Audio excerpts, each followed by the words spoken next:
Greetings! I'm Rodger Newbold, and welcome to episode number 36 of the Experience Photography Vlog. My fellow photographer, my good friend, partner, and editor for this episode is Mr. Matt Rich. He is the keen eye that he's surveying the situation. He's ready to spring into action on any moment. He makes all of this vlog project work, and we're really glad. Alrighty. Are you there, my friend? Wait a sec, Rodger. I'll spring into action in a minute. Just a minute. Excellent. I'm glad. In our most recent past episode, we discussed many issues and some techniques about shadow side of picture taking. How to either enhance an image or make a bold statement with a shadow. We hope that you found new inspiration there. Photography is one of the most skillful, important arts. Photographs help you freeze a moment in time in any given frame. They bring back memories. They save moments. They are even used as proof, like in a court of law. They're also proof to a future generation of what was present back in the day. All such types of photography is wonderful, and I think it just makes a beautiful and necessary art. Now, doing things that stir our creative senses is always an enjoyable rush. We've found, especially since the conversion to digital imaging, that the instantaneous feedback is even a bigger added bonus than we ever expected in 1996 when digital first started rolling in. I believe another reason for this, because while photography can be challenging in technical ways, sometimes you can discover subject matter with,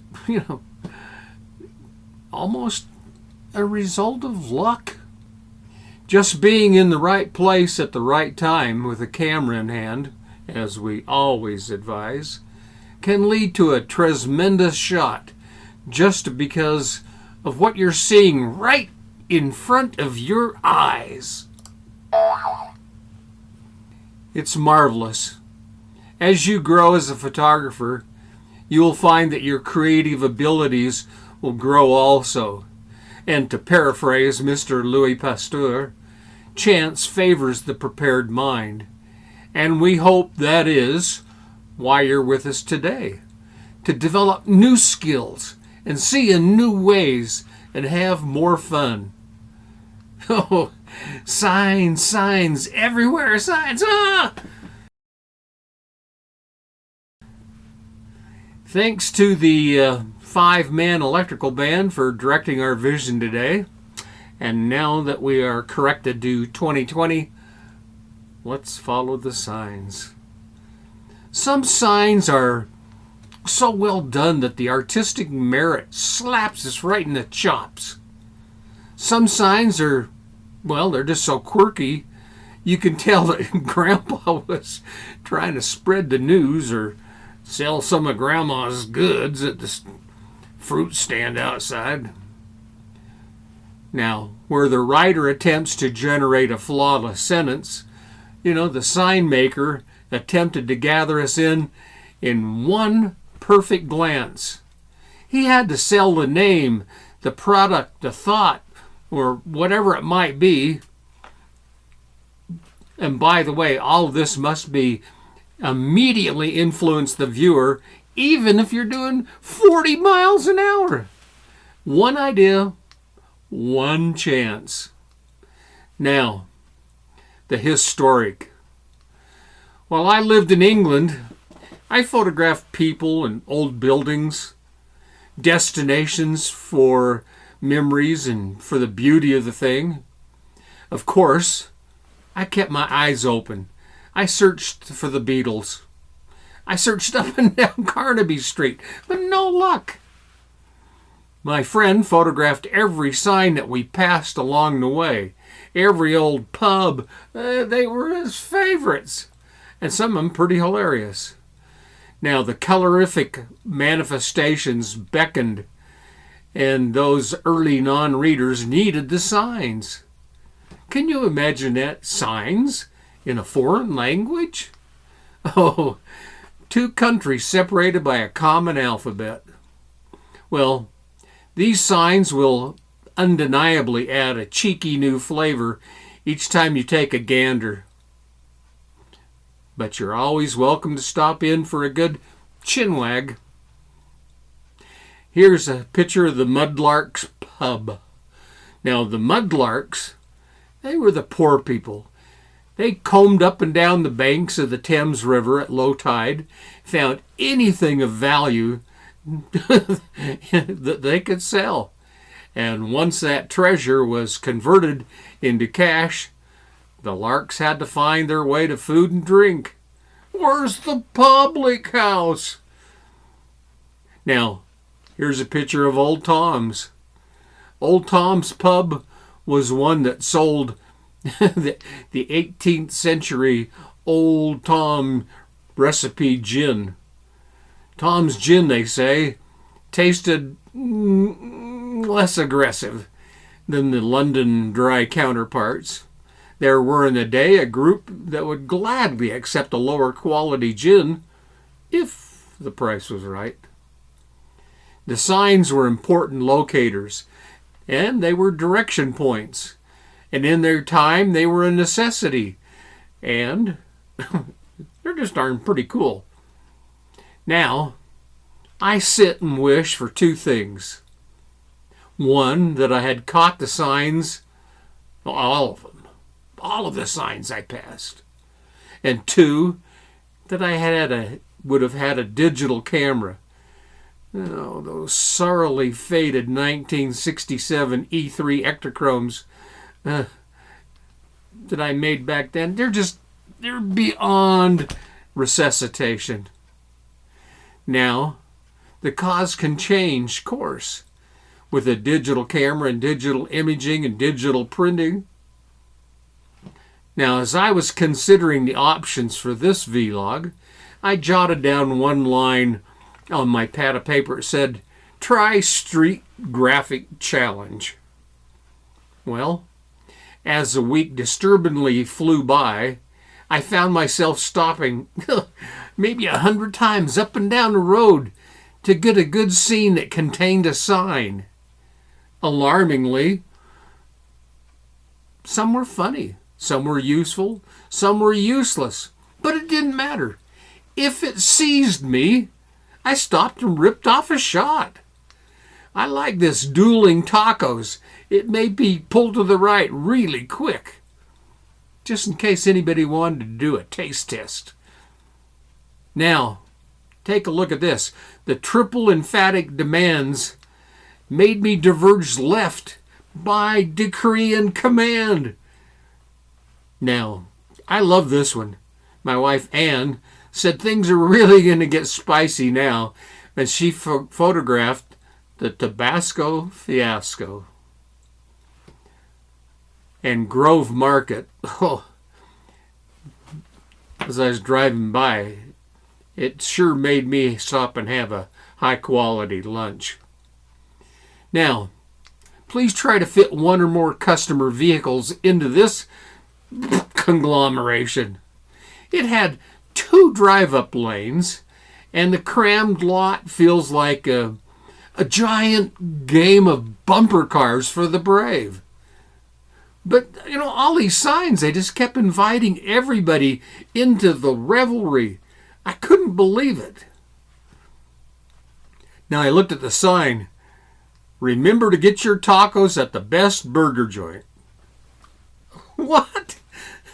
Hey, if you want tacos, take the next lane west.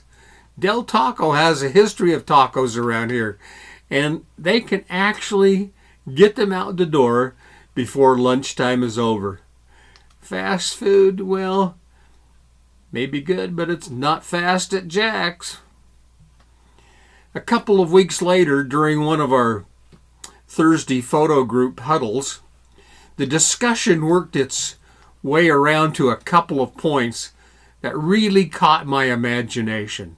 First was the fact that the signs were interesting as artistic pieces just within themselves. Second, they were disappearing at the most alarming rate. I couldn't believe it. The vanishing. Many of my cohorts had been aware of the problem, and they'd been capturing images to preserve the history before it completely vanished.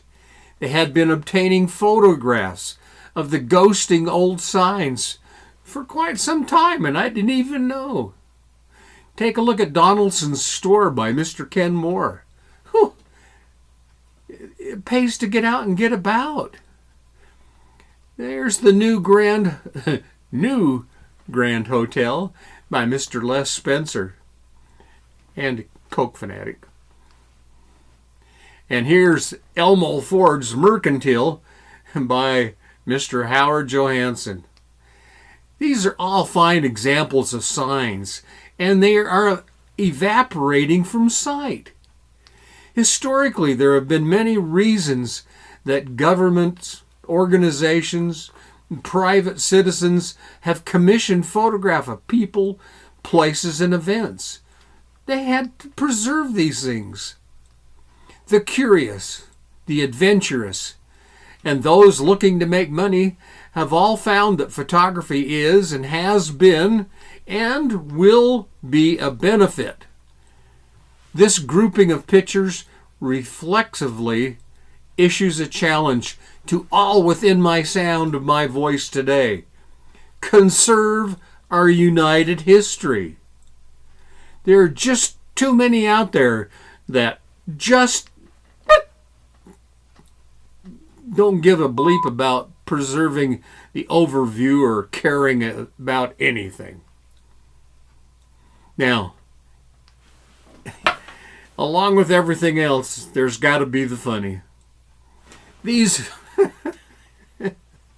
are additionally an entire batch of signs out there. It just leaves me scratching my balding little noggin and wondering why. Why did they take these? Well, funny enough, I've never had a huge desire to run a mower through a pile of rocks. I don't get it. Personally, I believe you can find a better venue for either activity listed here rather than this sorry picture. It's great. You know, take a picture. It lasts longer. Always express yourself. Hey, knock yourself out and always go wild with abandon. But I'm warning you, be watchful for old classmates. Some just didn't play well with others. Well, I'm glad that some found this dogmatic decoration. I think the opinion, it's accepted. Now, there's a warning signs. Whoa. From where I currently reside, it's 13 miles as the crow flies to the town of Alta, Utah. This is supremely odd that just a few months ago, we were paying very close attention to the signs at Alta Ski Resort, like these. Do not venture outside at this time. Well, you couldn't go out even if you wanted to. Follow the advice. Don't die. 903 inches of good advice in March of 2023. That's a lot of snow. But by July 2023, here's our new advisory sign. Stay inside, drink water, avoid stress, excessive heat warning. What a place to live. You gotta be outside sometimes. How else are you gonna make photographs? Be prepared and ready to rear. Get that camera snapping. The time is sliding away, but we're the timekeepers. Make a plan, Stan. Find a friend whom you can enjoy a day out with. Load up that old Chevy and head to the levee with your camera and tripod and take a bucket of cold water. Let's do shots. Hey, that means something entirely different to a photographer. Make your feet dance. Dance to the rhythm of the day. Observation has little to do with the things you see, but it has everything to do with the way you see them. You know, Imogen Cunningham, the great photographer, commented, "Which of my photographs is going to be my favorite?" Well, the one I'm going to take tomorrow is what she said. But you can't know what's going to be tomorrow till you finish shooting today. So get out there and shoot. The most important thing for us is to always be learning. Push the boundaries. Find something new and different with each shot. Look for the signs. Keep an eye on the signs. Photograph the signs. Hey, you've got to push yourself harder. You got to start looking for pictures that simply nobody else could possibly take. You've got to take your tools and probe deeper. You know, think, how would a great photographer take this shot? Then, become great. It's simply amazing. It's not that hard. Think great, be great, shoot great. Yes. Well, dang. You know, it seems that our time's up for today. Now, Matt and I hope you have gleaned something important here, so you can improve your own workflow and share it with others. If you enjoyed this, give us a big thumbs up. And most of all, I beg you, subscribe to our site. Tinkle that little bell for future notices. Hey, let your friends know where they can find the best experienced information online. Take a chance. Explore relentlessly. And until we meet again online, my friends, I simply offer you a tip of my hat and cheerio.